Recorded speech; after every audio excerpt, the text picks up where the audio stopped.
The human voice. It's the instrument we all play. It's the most powerful sound in the world, probably. It's the only one that can start a war or say, I love you. And yet many people have the experience that when they speak, people don't listen to them. Why is that? How can we speak powerfully to make change in the world? Well, I'd like to suggest there are a number of habits that we need to move away from. I've assembled for your pleasure here 7 deadly sins of speaking. I'm not pretending this is an exhaustive list, but these 7, I think, are pretty large. Habits that we can all fall into. First, gossip. Speaking ill of somebody who's not present. Not a nice habit, and we know perfectly well the person gossiping 5 minutes later will be gossiping about us. Second, judging. We know people who are like this in conversation, and it's very hard to listen to somebody if you know that you're being judged and found wanting at the same time. Third, negativity. You can fall into this. My mother, in the last years of her life, became very, very negative, and it's hard to listen. I remember one day I said to her, it's October the 1st today, and she said, I know, isn't it dreadful? It's hard to listen when somebody's that negative. And another form of negativity, complaining. Well, this is the national art of the UK. It's our national sport. We complain about the weather, about sport, about politics, about everything. But actually, complaining is viral misery. It's not spreading sunshine and lightness in the world. Excuses. We've all met this guy. Maybe we've all been this guy. Some people have a blame thrower. They just pass it on to everybody else and don't take responsibility for their actions. And again, hard to listen to somebody who's being like that. Penultimate, the 6th of the 7, embroidery, exaggeration. It demeans our language, actually, sometimes. For example, if I see something that really is awesome, what do I call it? And then, of course, this exaggeration becomes lying, out-and-out lying, and we don't want to listen to people we know are lying to us. And finally, dogmatism. The confusion of facts with opinions. When those two things get conflated, you're listening into the wind. You know, somebody is bombarding you with their opinions as if they were true. It's difficult to listen to that. So here they are, 7 deadly sins of speaking. These are things I think we need to avoid. But is there a positive way to think about this? Yes, there is. I'd like to suggest that there are 4 really powerful cornerstones, foundations, that we can stand on if we want our speech to be powerful and to make change in the world. Fortunately, these things spell a word. The word is hail, and it has a great definition as well. I'm not talking about the stuff that falls from the sky and hits you on the head. I'm talking about this definition, to greet or acclaim enthusiastically, which is, I think, how our words will be received if we stand on these 4 things. So what do they stand for? See if you can guess. The H, honesty, of course. Being true in what you say, being straight and clear. The A is authenticity, just being yourself. A friend of mine described it as standing in your own truth, which I think is a lovely way to put it.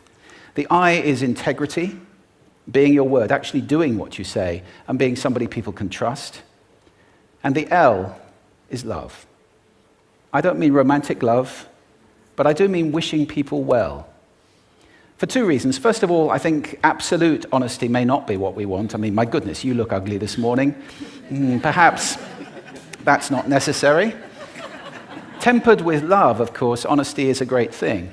But also, if you're really wishing somebody well, it's very hard to judge them at the same time. I'm not even sure you can do those 2 things simultaneously. So hail. Also, now that's what you say, and it's like the old song, it is what you say, it's also the way that you say it. You have an amazing toolbox. This instrument is incredible, and yet this is a toolbox that very few people have ever opened.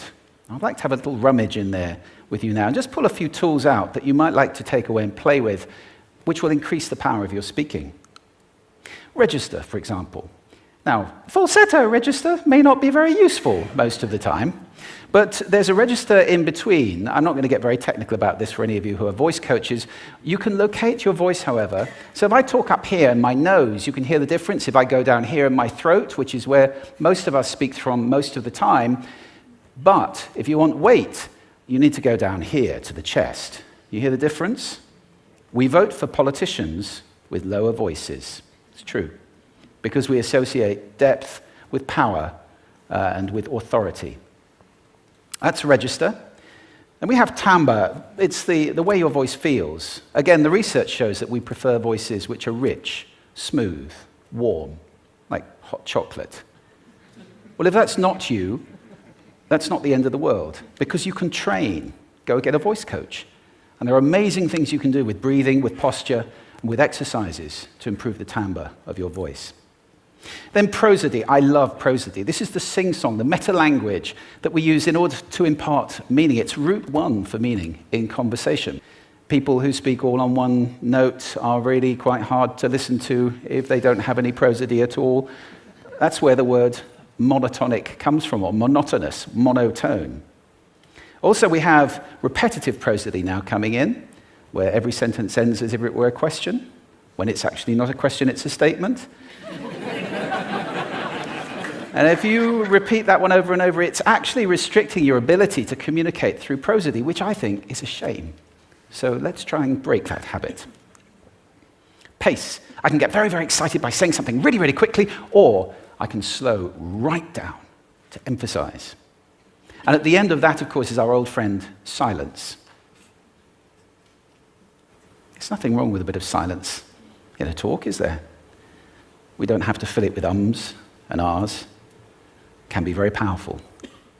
Of course, pitch often goes along with pace to indicate arousal, but you can do it just with pitch. Where did you leave my keys? Where did you leave my keys? It's a slightly different meaning in those two deliveries. And finally, volume. I can get really excited by using volume. Sorry about that if I startled anybody. Or I can have you really pay attention by getting very quiet. Some people broadcast the whole time. Try not to do that. That's called sodcasting. Imposing your sound on people around you carelessly and inconsiderately. Not nice. Of course, where this all comes into play most of all is when you've got something really important to do. It might be standing on a stage like this and giving a talk to people. It might be proposing marriage, asking for a raise, a wedding speech, whatever it is. If it's really important, you owe it to yourself to look at this toolbox and the engine that it's going to work on. And no engine works well without being warmed up. Warm up your voice. Actually, let me show you how to do that. Would you all like to stand up for a moment? I'm going to show you the 6 vocal warm-up exercises that I do before every talk I ever do. Anytime you're going to talk to anybody important, do these. First, arms up. Deep breath in and sigh out. Like that. One more time. Very good. Now we're going to warm up our lips, and we're going to go bo, bo, bo, bo, bo, bo, bo, bo. Very good. And now, just like when you were a kid. Now your lips should be coming alive. We're going to do the tongue next with exaggerated la, la, la, la, la, la, la, la, la. Beautiful. You're getting really good at this. And then roll an R.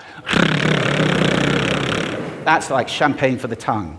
Finally, and if I can only do one, the pros call this the siren. It's really good. It starts with we and goes to or. The we is high, the or is low. So you go wee, or wee. Fantastic. Give yourselves a round of applause. Take a seat. Thank you. Next time you speak, do those in advance. Now, let me just put this in context to close. This is a serious point here. This is where we are now, right? We speak not very well into people who simply aren't listening in an environment that's all about noise and bad acoustics. I have talked about that on this stage in different phases. What would the world be like if we were speaking powerfully to people who are listening consciously in environments which were actually fit for purpose? Or to make that a bit larger, what would the world be like if we were creating sound consciously and consuming sound consciously and designing all our environments consciously for sound? That would be a world that does sound beautiful, and one where understanding would be the norm. And that is an idea worth spreading. Thank you. Thank you.